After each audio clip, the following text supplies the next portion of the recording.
To apply easy formatting to your data, you can use the cell styling drop down right here.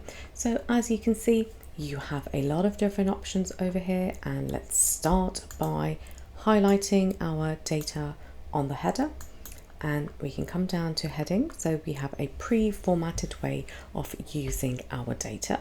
So let's click onto the heading here, and when we have that, let's go and click onto the names, go to cell style. So as we decided it's blue, we can click onto the different type of blues over here.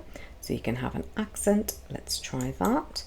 Now with quantity sold, we can simply highlight that, go across to cell styles, and this is an input cell. So this is where quantities come up, and we can simply see all of the different ways that the data is presented.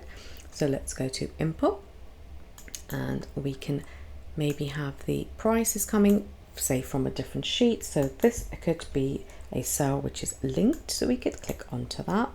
And finally, this is a calculated cell, so we can once again go across here and you can click it as a calculation, or you can put an output right here.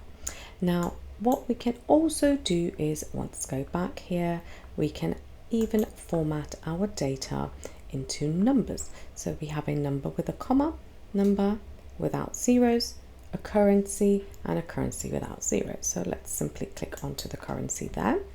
And now we can see that our data is simply formatted in the way that maybe not visually attractive, but all the different options. Let's add a total right here. Once we have a total, we can once again come across here and go to the total over here. Now we can also add a title right here. So let's just add a title here. I am a table. And once again, instead of going up and changing fonts here, we can simply come across and add a title right here.